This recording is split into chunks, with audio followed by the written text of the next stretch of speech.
todos. Bienvenidos a una nueva semana de práctica profesionalizante. Les había dejado un comentario en uno de los foros que nos habíamos puesto a intercambiar ahí algunas opiniones con algunos de ustedes, eh, lo cual agradezco, la verdad, que hayan compartido lo que están pensando de una forma honesta, con puntos claros y con respeto. Entiendo que tal vez no todos pudieron expresar básicamente lo que pensaban, o, o bueno, no todos tuvieron el tiempo, ¿no? O tal vez no todos lo vieron. Entonces les acabo de enviar un mail por la plataforma con un link a un formulario de Google, que básicamente lo que voy a tratar de hacer eh, es tratar de obtener ese feedback de ustedes o de la mayoría, para los que quieran, en un formato cuestionario que es bastante sencillo y, y bastante fácil de llenar, siendo múltiple opción con básicamente con distintas categorías de preguntas. Un poco referido al material, a los videos, los plazos de entrega, bueno, etcétera. Y quería comentar es que bueno, es totalmente opcional. El que quiera y el que tenga tiempo lo puede contestar. Va a ser bienvenido. Y es totalmente anónimo, por lo cual no tienen que poner su mail en ningún lado ni nada por el estilo. Así que eh, siéntanse libres de contestar realmente lo que piensan. Pero bueno, lo único requerido es que si lo empiecen la única forma en realidad de submitear este formulario, de enviarlo, es contestando básicamente todas las preguntas o eligiendo una opción en todas las preguntas. Y después, bueno, tiene opcionalmente una casilla de sugerencias trate, bueno, de poner más o menos todo lo que estuvimos hablando un poco en el foro y otra cosa que se me ocurrió, pero bueno, seguramente algo quedó afuera. Bueno, lo puede mandar en estas sugerencias. No sé cuánto tiempo tendrán para contestarlo, seguramente 1 o 2 semanas. Y después, bueno, tomaré las respuestas y les compartiré un poco los resultados y veré si adapto o no algunas cosas. Pero bueno, básicamente es eso. Es para que ustedes me den una devolución a ver cómo voy yo de mi parte. Yo ya les voy a dar la devolución a ustedes de cómo van con las notas de los trabajos prácticos. Bien, dado eso, no sé si producto de la casualidad o la causalidad, eh, el comentario que hizo uno de sus compañeros de poder tener una semana de teoría y una semana práctica, en resumen va a ser así. Y llegó básicamente estoy tratando de recordar el día, pero creo que fue el sábado, llegó un mail de básicamente la encargada de la carrera diciéndonos, bueno, que íbamos a cambiar o a hacer un poco más relajado lo que tiene que ver el tema de las actividades, para no tener, digamos, actividad y teoría en la misma semana. Yo eso hace unas semanas lo había cambiado un poco, tal vez algunos lo notaron, otros no, donde lo que hice fue tener plazos corridos para lo que serían los prácticos, que en lugar de vencer los viernes, vencen ahora los miércoles. Esto es cierto con el trabajo, hasta el trabajo práctico número 4, donde va a vencer este miércoles. Y bueno, y la teoría la di la semana pasada, por lo cual, bueno, tenían ahí unos días de desfasaje donde se podían acomodar un poco para hacer teoría y práctica de esta forma, pero bueno, ahora va a ser como más estricto en el sentido de que, bueno, esta semana, este video que estoy haciendo ahora va a incluir la parte teórica de lo que sigue, del próximo tema a continuación. Y, y bueno, y la semana que viene va a estar venciendo lo que sería el trabajo práctico número 5. Entonces, un poco para que vean y lo tomen en cuenta cómo se vería esto en la realidad. Ustedes más o menos han estado resolviendo un trabajo práctico por semana. Eh, Básicamente, esta semana estaré dando la teoría y vamos a repasar la resolución del trabajo práctico número 3 en unos minutos.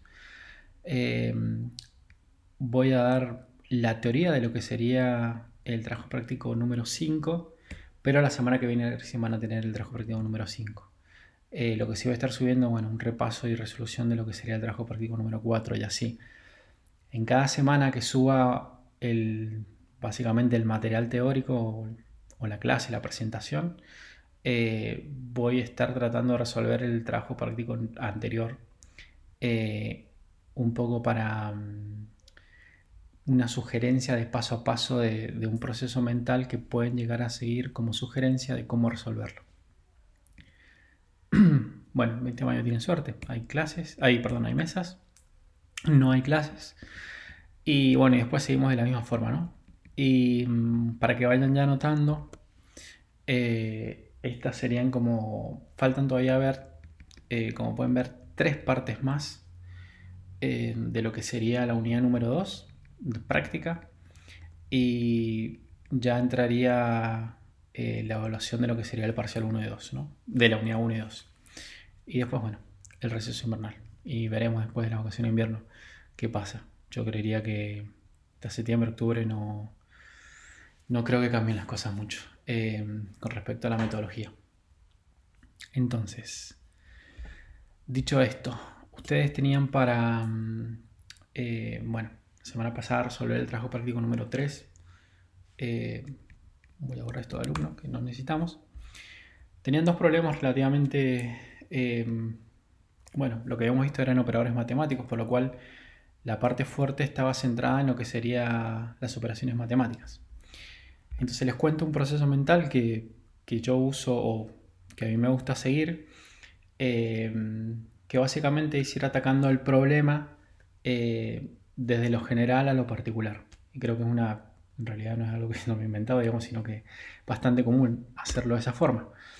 Entonces, si se van a lo que sería la plantilla que les había dejado de un programa, si recuerdan, lo primero, o básicamente por donde arranca siempre, es con una instrucción de inicio y de fin, que básicamente nos dice, bueno, desde cuándo hasta cuándo dura este programa. Acuérdense que un algoritmo era finito, entonces bueno, el conjunto de pasos es finito. Bien, una vez que pongo esto, que es como para empezar, leo el problema y trato de identificar lo que son las constantes y las variables de este problema. Lo voy a hacer un poco más rápido porque en este caso es como, yo creo que básicamente es bastante sencillo. Hay algo que no comenté, pero bueno, lo puedo ir comentando a medida que voy escribiendo. Es que las variables, creo que sí lo comenté, tienen que tener como un nombre significativo al problema. Cierto y verdad que le podría haber puesto tal vez una B, pero bueno, cuando uno lee esta B en el algoritmo, eh, realmente te tenés que ir a la definición de la constante para saber qué es lo que es. Pero si yo, por ejemplo, le pongo valor hora, de acá, bueno, un poco libre, digamos, si lo quieren escribir todo en minúscula o en mayúscula. Hay ciertas nomenclaturas que se siguen para lo que serán los nombres de las variables y los nombres de las constantes, pero no me voy a poner en eso ahora porque eso tal vez es más para programación y dependiendo del lenguaje también que estén usando. Generalmente es bastante común entre uno y otro, pero bueno, por ahora póngale un nombre que tenga sentido. Entonces, bueno, valor real. Algunos se preguntarán por qué no pongo el signo pesos.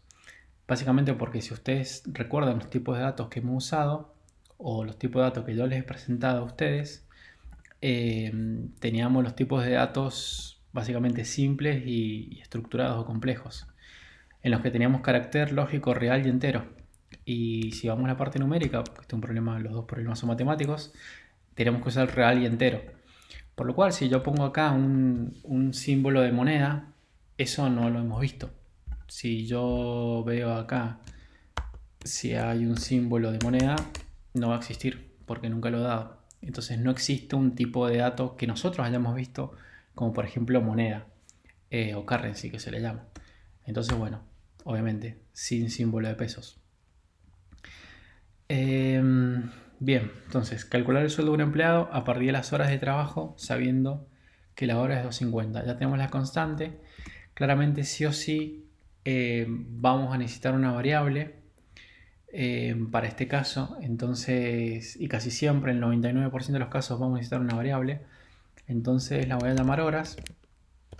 Va a ser de tipo entero. Y bueno, básicamente lo primero que tengo que hacer es, acuérdense que tengo que tener la entrada, el proceso y la salida. Entonces, seguro que algo voy a tener que leer y seguro que algo voy a tener que mostrar. Entonces, leo estas horas.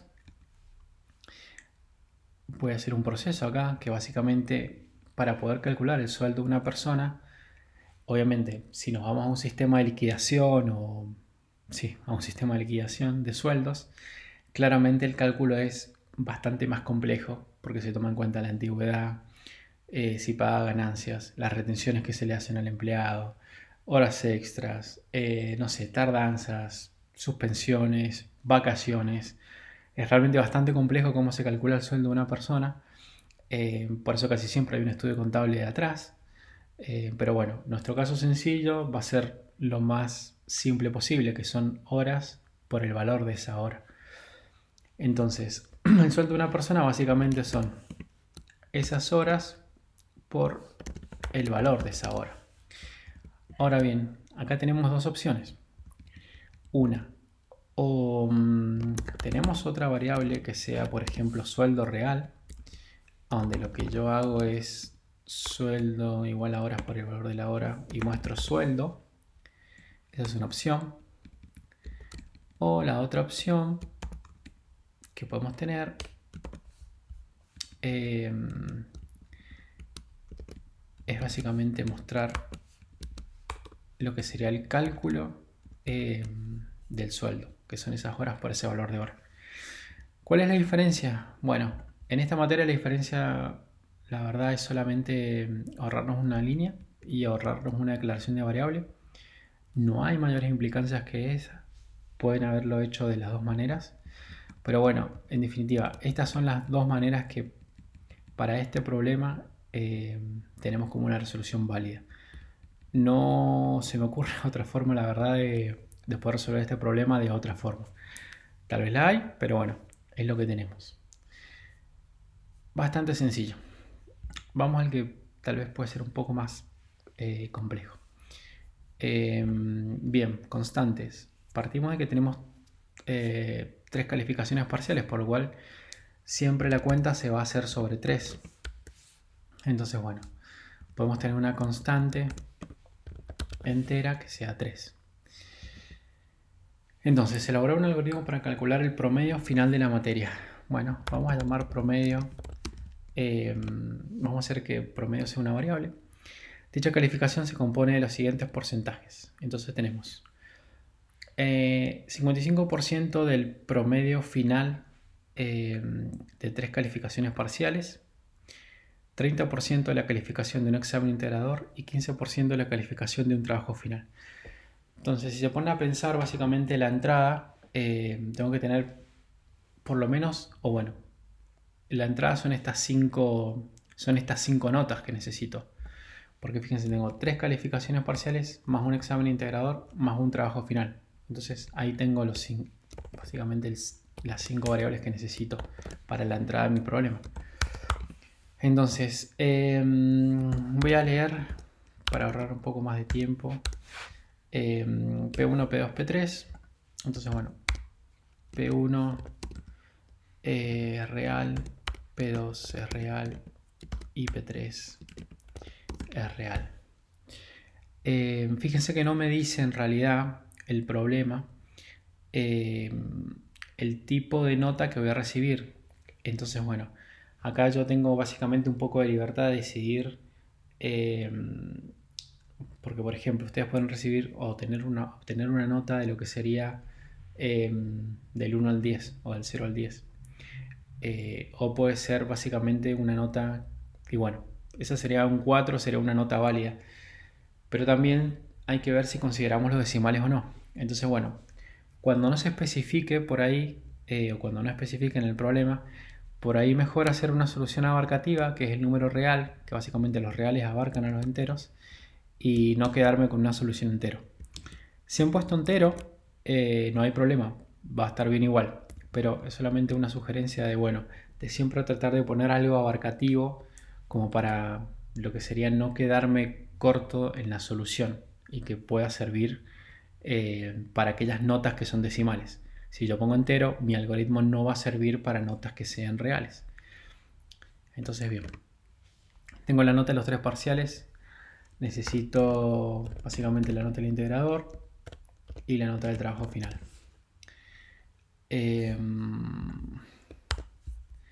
Entonces leo todas las variables como siempre. Y bien, y ahora empieza un poco, tenemos que jugar un poco ahora con la matemática, básicamente. La parte porcentual, este 55%, 30% y 15%, básicamente es una proporción de las notas. Entonces, ¿cómo calculo una proporción? Básicamente, por ahí el cálculo más fácil es el del 50%. Nosotros sabemos que el 50% es la mitad de algo. Si yo les digo cuánto es el 50% de 22, todos me van a decir que es 11. ¿Por qué? Y porque están dividiendo en 2. Pero en realidad lo que están haciendo es calculando una proporción, que básicamente es ese 50 dividido 100 nos da un medio o 0,5. Y ese 22 que teníamos como el ejemplo, si yo lo multiplico por 0,5 me hace 11. Esto es lo que ustedes ya mentalmente están haciendo, aunque lo tienen tan incorporado que no se dan cuenta. Entonces, ¿qué pasa si yo digo un 55%? Bueno, en realidad ese 55% es 55 sobre 100. Y 55 sobre 100, esto es realmente muy fácil, es 0,55. Y el 30%, bueno, 30% es 30 sobre 100, que en realidad es 0,30 de proporción. Y el 15% es ese 0,15. Entonces básicamente si ustedes suman 0,15, 0,30 y 0,55, les da el 100% que necesitamos para obtener la nota completa de un alumno. Entonces, básicamente necesito el 0,55 de el promedio final de las tres calificaciones parciales. Entonces, las tres calificaciones parciales son P1, P2 y P3. ¿Cómo hago para calcular el promedio? Bueno, esto ya lo hemos visto, creo que en el práctico anterior. Bueno, no los ejemplos, pero bueno, básicamente es sumar y dividir por la cantidad, que en este caso es 3. Entonces, bien. Esto sería mi primer nota, digamos. Podría llegar a poner una nota 1, por ejemplo, como para hacerlo más claro. Entonces, bueno, ahora en nota 1 guardo básicamente mi primer nota del 55%. En nota 2 voy a guardar lo del 30%, que es el 30% del examen integrador. Y la nota 3 es el 15% de lo que sería el trabajo final. Bien, entonces, pero bueno, básicamente guardo o uso en realidad un par más de variables para, bueno, básicamente poder hacer o tener mayor claridad en lo que sería la lectura del algoritmo. Si esto lo hubiésemos puesto todo en una sola línea, que podría haber sido, no debería haber problema, porque matemáticamente será lo mismo. Solamente que me queda tal vez en una línea muy largo y por ahí se me dificulta leerlo. Y una recomendación o por ahí algo que estaría bueno que se acostumbren a hacer es tratar de que el algoritmo que ustedes escriban quede lo suficientemente claro. Entonces, bien, una vez que tengo esto, básicamente lo que hago, bueno, dos cosas. O pongo otra variable que sea nota final, por las razones que acabo de decir, o muestro directamente. Yo en mi caso voy a mostrar nota final. Y nota final va a ser nota 1 más nota 2 más nota 3. Bien, una forma también de poder probar estos algoritmos y bueno, yo por haber tal vez escrito tantos ya sé que está bien y va a funcionar bien, al igual que este, ¿no?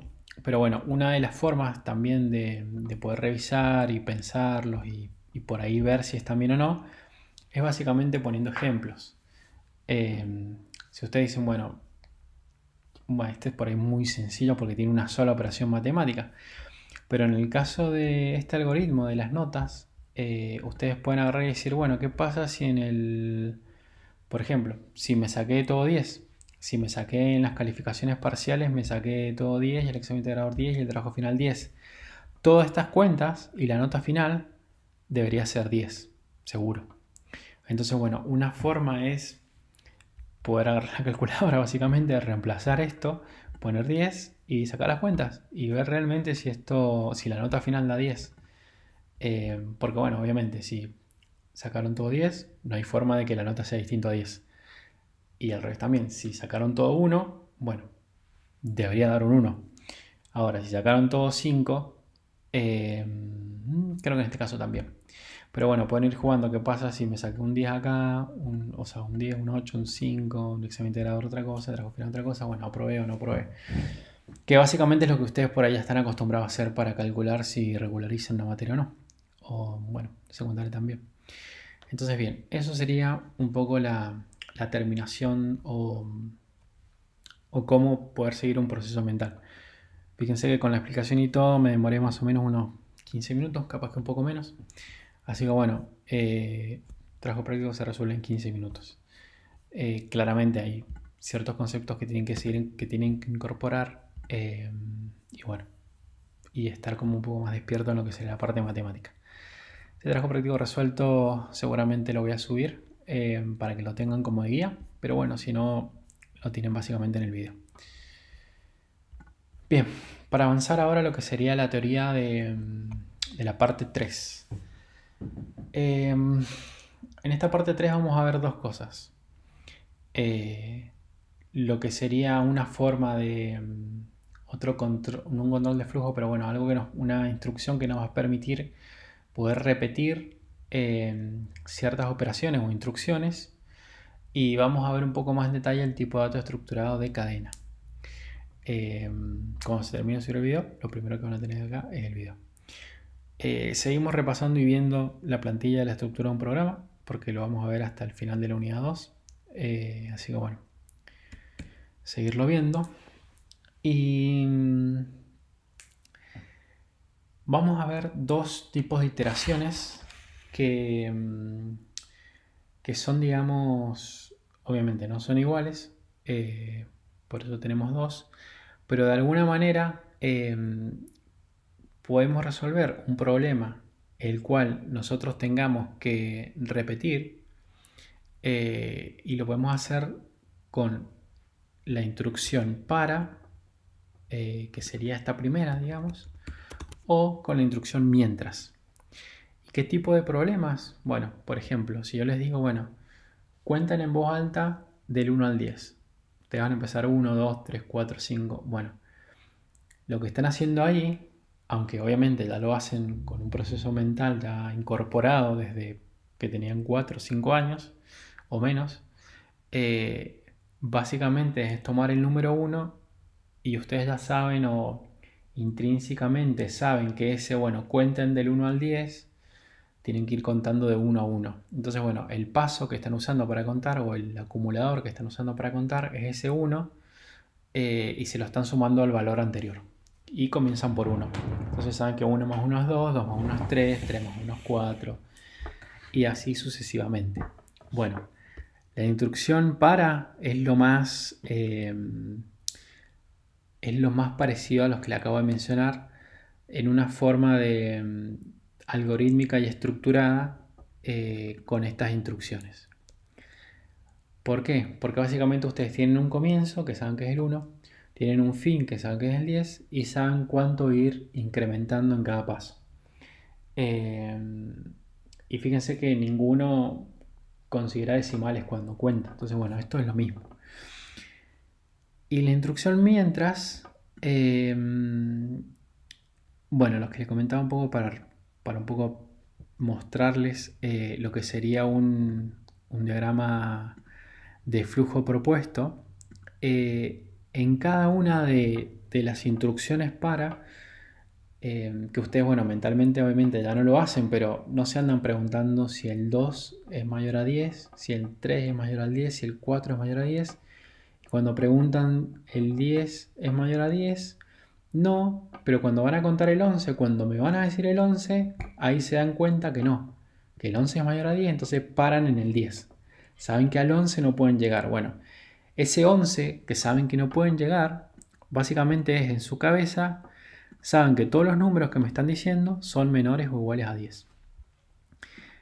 Cuando van a decir un número que sea mayor a 10, su cabeza hace que paren, digamos. O el algoritmo que tiene incorporado ya intrínsecamente hace que paren. Bueno, ese parar es básicamente una instrucción para poder terminar la iteración que están haciendo. Y mientras que todos los números que me digan son menor iguales a 10, ustedes me van a seguir diciendo números. Entonces, bueno, el predicado va a seguir evaluando verdadero y van a ejecutar algo en su cabeza. Entonces, bueno, ¿qué van a ejecutar? Bueno, esa suma incremental de 1 con cada uno de los números que me van diciendo. Entonces, básicamente hemos puesto en un algoritmo y en una instrucción a lo que ustedes tienen incorporado intrínsecamente, que es el contar. El mientras funciona de la misma manera, solo que en lugar de tener como un punto de comienzo, como era el 1, básicamente se va a repetir hasta que se cumpla una condición. Que básicamente es decir lo mismo que si yo le dijera, bueno, cuenten del 1 al 10, que sería la primera instrucción, a que si yo les digo, bueno, cuenten hasta 10. Ese contar hasta 10 es ese mientras, que ustedes van a contar. Yo le digo, bueno, cuenten hasta que el límite sea 10 o hasta que el mayor número sea 10. Bien, ahora, este mientras lo menciono porque en la mayoría o todos los lenguajes de programación tienen una sintaxis para ese mientras. Que bueno, los que tengan experiencia por ahí en programación o hayan visto algo o hayan empezado a ver algo de Python, lo van a ver, o tal vez no todavía, pero bueno, lo van a ver. Pero generalmente las instrucciones para o el for que tienen los lenguajes de programación es lo que se usa. Rara vez se usa este mientras, muy rara vez. Lo menciono porque bueno, lo deberían conocer y tenerlo incorporado, pero no quiere decir que sea una instrucción de repetición que se vaya a usar constantemente. En realidad el para es el que más se usa. ¿Y cómo se usa? Bueno, por ejemplo, ustedes pueden llegar a tener en el práctico un ejercicio como este, que básicamente es, para este caso, ¿no? Calcular el cuadrado de los 5 primeros números enteros, comenzando por el 1. Fíjense que lo diferente que tiene este problema, por ser el primero que vamos a ver de repetición, no se define una variable. Y no se define una variable porque básicamente toda la información para poder resolver este problema está dada en el enunciado. Yo no tengo punto de entrada para este primer algoritmo que estamos viendo. Por eso les dije recién, hace unos 15, 18, 20 minutos atrás, que en el 99% de los casos siempre van a tener que declarar una variable, pero tal vez haya un caso en el que no. Bueno, en el caso en el que no, es cuando en el enunciado tengan todos los datos, que generalmente no los van a tener a todos, pero bueno, quise poner este ejemplo como para que vean que bueno, puede ser que en este caso no los tengan. Entonces, bueno, define una constante entera 5, que es ese cuadrado. Y fíjense que este para, digamos la sintaxis del para, comienza o se define una variable que es esa i, que fíjense que no la defino en variables ni la defino en constantes, sino que directamente pertenece a lo que sería el para, y se va a seguir evaluando esa instrucción hasta que se cumpla una condición, que esa condición es cuando, bueno, el i sea menor o igual a c.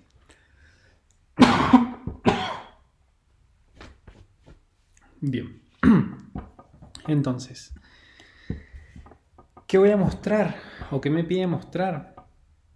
En realidad lo que me pide es calcular el cuadrado de los 5 primeros números enteros. El calcular y el mostrar, esto creo que alguna vez se lo mencioné, pero bueno, un programa siempre tiene que tener una salida o siempre tiene que tener un propósito. Un algoritmo que no haga realmente nada, como que no nos sirve de mucho. Entonces, si me pide calcular el cuadrado, esto solo tal vez sería calcular. Pero bueno, necesito básicamente poder hacer que este algoritmo devuelva algo. Y ese devolver algo es, bueno, mostrar ese cálculo de cada uno de los 5, del cuadrado, perdón, de cada uno de los 5 primeros números enteros. Esta variable i, como les decía, bueno, nosotros, o la sintaxis que yo estoy definiendo ahora, no hace falta declarar esta variable i, es intrínseca a lo que sería el para. Después de escribir ese i igual a 1, podría ser igual a 0, podría ser comenzando por el número 2, y esto podría haber sido 2. Básicamente este valor inicial de la variable i puede ser cualquier cosa que nosotros queramos. En este momento es 1. Entonces lo que va a hacer básicamente es empezar en 1, y ese paso que mencionaba hace unos minutos, en el que nosotros vamos sumando 1, fíjense que yo acá no defino ese paso de cuánto voy a sumar al 1, sino que bueno, implícitamente siempre sumo 1, como para no agregarle un nivel más de complejidad. Entonces estamos viendo como lo más sencillo. Doy un valor inicial, evalúo una condición, hasta cuándo, básicamente hasta cuándo voy a hacer repeticiones. ¿Hasta cuándo? Bueno, hasta que ese i sea menor o igual a 5. Entonces, en la primera iteración ese i va a valer 1, y lo que voy a hacer es voy a mostrar el cuadrado de 1, que es 1, y después evalúa la condición. Entonces me pregunta si, bueno, si ese 1 es menor a 5, hago mostrar, incrementa en 1, entonces ahora en realidad el 1 lo que va a hacer es valer 2, entonces pregunta, bueno, ¿ese 2 es menor o igual a 5? Sí, ese 2 es menor o igual a 5, entonces bueno, vuelve a mostrar el cuadrado de 2, que ahora es 4. Incrementa 3 y bueno, vuelve a preguntar, ¿ese 3 es menor o igual a 5? Bueno, muestra el cuadrado de 3, que es 9, y así sucesivamente, hasta que llega al 5 y pregunta, bueno, ¿el 5 es menor o igual a 5? Sí. Entonces bueno, muestro ese 25. Incrementa en 1, voy a tener un 6, entonces bueno, ese 6 es menor o igual a 5, me dice que no, 6 no es menor o igual a 5, termina el para y termina el programa. Entonces bueno, básicamente para esto me sirve el para. Y acá pongo otro ejemplo, que lo voy a pasar rápido, y así ustedes lo pueden básicamente, bueno, poder evaluar un poco mejor en sus casas. Pero bueno, calcular el cubo de los 5 números consecutivos enteros, comenzando por el 3.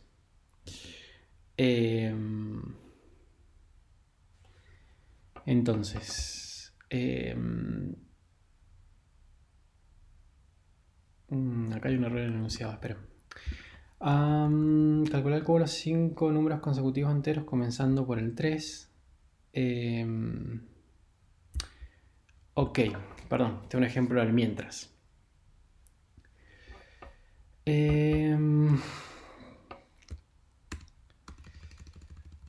Esta variable... Ok, entonces, recordaba bien que lo que había puesto de ejemplo, pero bueno. Tengo una variable, que lo que voy a usar esta variable, fíjense que en el para, yo tengo esta variable i que les dije que bueno, Esta variable i viene con el para. Básicamente no la declaro ni hago nada con el i. Y cuando estuvimos hablando del mientras, le dije, bueno, básicamente es lo mismo que el para, o se puede obtener lo mismo que el para, solamente que lo que hago es poder hacer una repetición hasta que se cumpla cierta condición. El problema del mientras es que no tiene ese i, básicamente. No tiene esta variable que nos viene gratis, que nos sirve para poder ir controlando cuando la instrucción es verdadera, seguir haciéndola.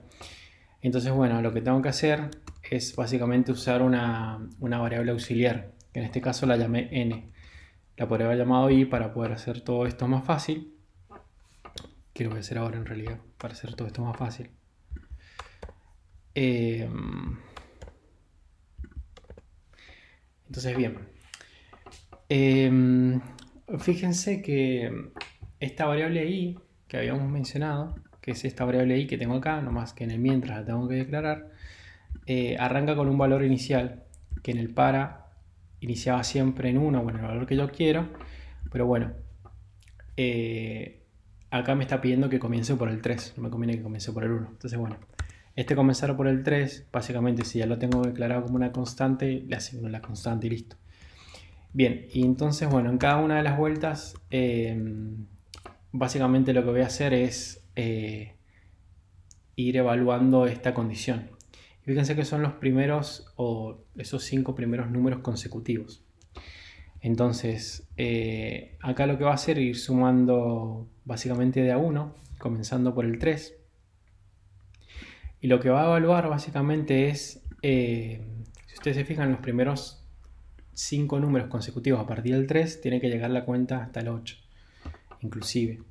Entonces, bueno, este es la cantidad de números consecutivos más el número que comienza. Entonces, bueno, esto sigue siendo siempre la matemática. Entonces, bueno, matemática. Entonces, esto va desde el 3 hasta el 8. Entonces, bueno, sumando todos los números consecutivos del 3, el 4, el 5, el 6, el 7 y el 8. Lo hace 5 veces.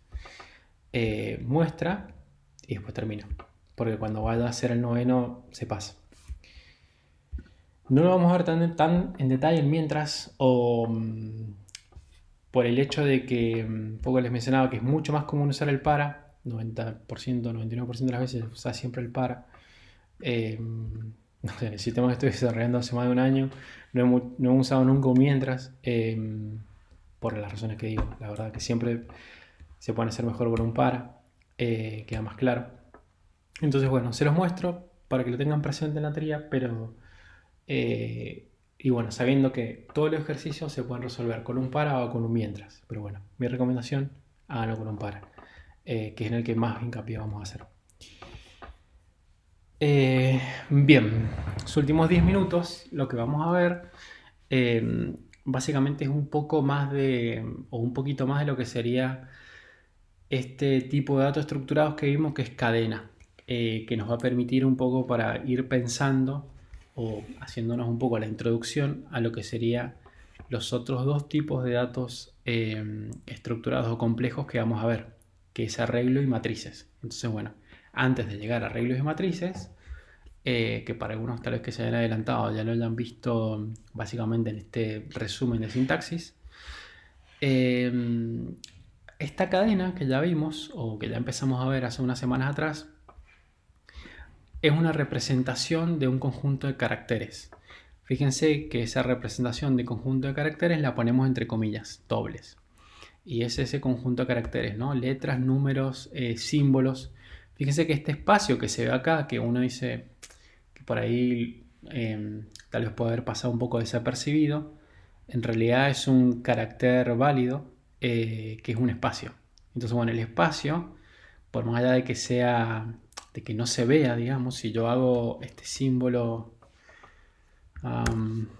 ustedes saben que es un numeral, pero bueno, el espacio también es un símbolo y tiene una representación. Entonces, bueno, también ese espacio lleva información, que claramente se cae bastante maduro, pero bueno, la información que lleva es, bueno, poner un espacio en blanco entre dos caracteres. Esos dos caracteres, el n y el d. Entonces, bueno, acá hay algo, no es que no hay nada, hay algo, es un espacio. Entonces, bueno, por eso básicamente lo pongo entre comillas. Y todo esto es la cadena. Entonces, si yo digo qué caracteres tiene esta cadena, ustedes me podrán llegar a decir que es la J, la U, la A, la N, un espacio, la D, la I, la E, la G y la O. Bien, hecha esa salvedad, hay dos métodos o dos operaciones que nosotros podemos hacer sobre esta cadena. Y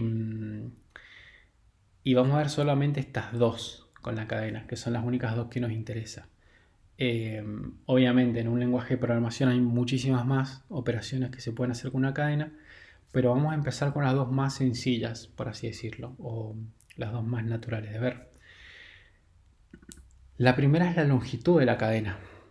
Entonces, básicamente me dice cuántos caracteres tiene esta cadena. Por eso remarcaba el hecho del espacio, porque si yo pregunto, bueno, ¿cuál es la longitud de la cadena hola? Básicamente son 4 caracteres. ¿Y cuál es la longitud de la cadena Juan Diego? Son, déjenme sacar la cuenta, creo que son 10. 10. Son 10, contando el espacio, obviamente, y todas las letras. Entonces, bien,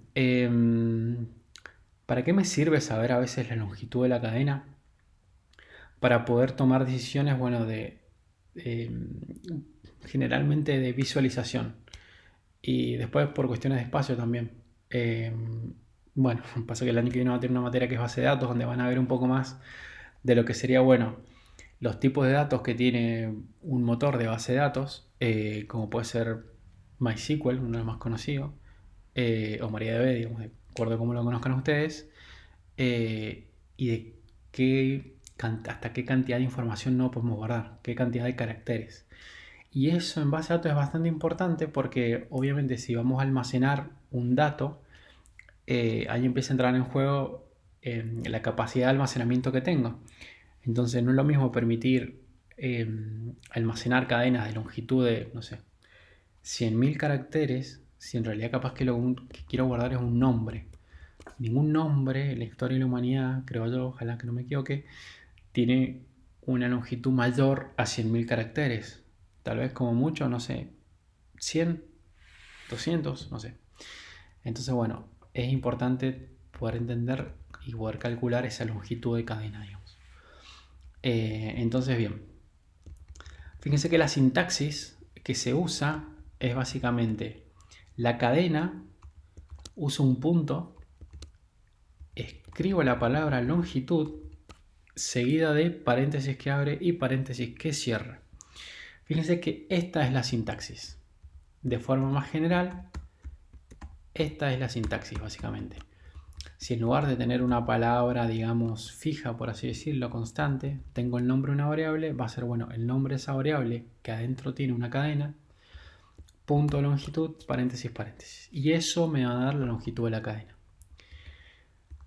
Por otro lado, la otra operación que tal vez nos interese es poder juntar cadenas para armar oraciones, sentencias.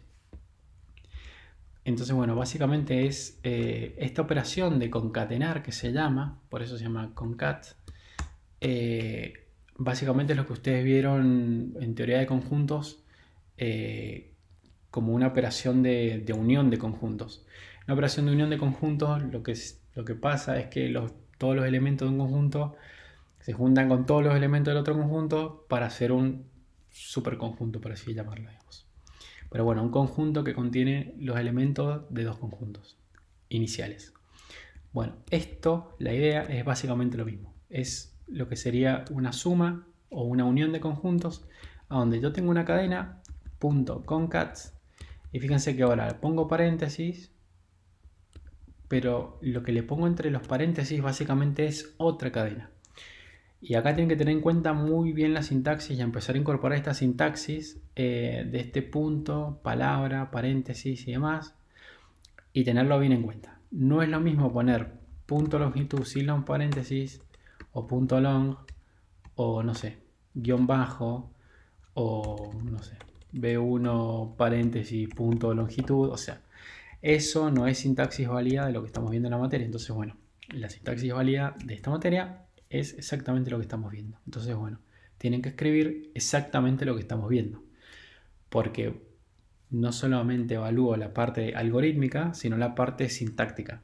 Y las reglas de sintaxis son bastante sencillas, por lo cual no son difíciles, no deberían ser difíciles de aprender a incorporar. Entonces, bueno, básicamente ese concat es lo que decía, devuelve la unión de esas dos cadenas.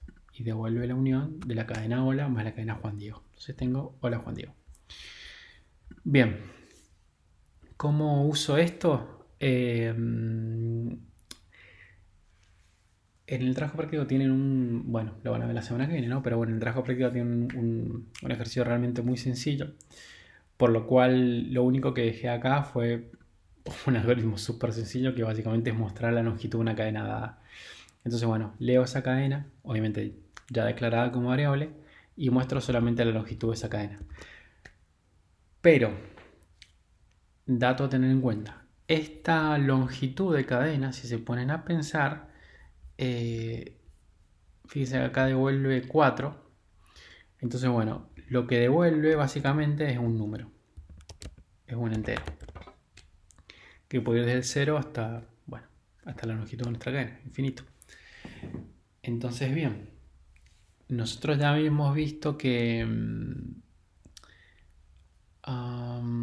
déjenme ver si lo tengo por acá. Por ejemplo, hemos visto que esta condición que evalúa en el para, si ustedes ya se dieron cuenta, si se ponen a pensar un poco, es bastante similar a lo que ya nosotros evaluamos en la estructura de control de flujo, que era el si. Si pasa algo, entonces hacer algo. Esto es lo mismo, nomás que decimos, si esta condición se cumple, bueno, repetir esto que está dentro, que básicamente es esto lo que está dentro, lo que está básicamente entre el para y el fin para. Entonces, bueno, fíjense que ya sabiendo que esa longitud nos da un número, ese número ya lo podemos comparar con cualquier cosa. Que no pasaba hace semanas atrás cuando tenía una cadena sola, que una cadena sola realmente no lo podía comparar con nada. Una cadena sola no lo puedo comparar con otra cadena. Las operaciones que vimos, estas relacionales, menor, mayor, menor, igual, no las vimos para cadena. Entonces, bueno, ustedes no saben cómo comparar cadenas y tampoco lo vamos a ver y tampoco está acá en la sintaxis, este resumen de sintaxis de un programa. Pero bueno, ahora que sabemos la longitud de una cadena, cómo obtener, la longitud de una cadena, ahora sí podemos comparar esta longitud de cadena con otras cosas, digamos. En particular con otros números. Realmente las operaciones relacionadas comparan números. Entonces, bueno, ya tenemos la longitud de una cadena.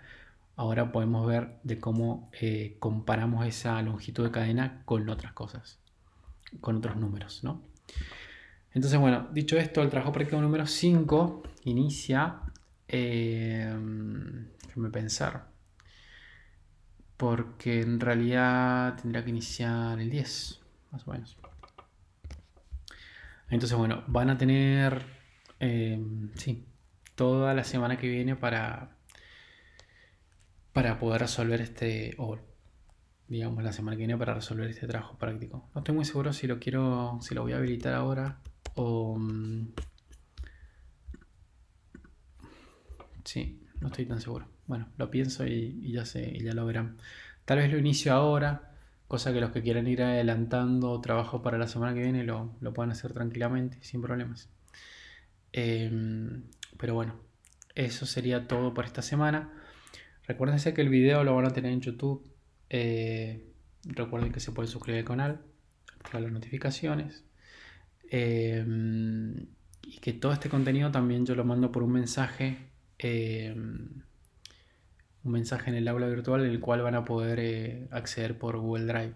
Si es que en algún momento, yo sé que algunos días y algunas horas, en realidad más por horas, algunas horas funciona muy lento la plataforma, entonces bueno, si ustedes tienen los links de Google Drive, pueden ahí acceder al material.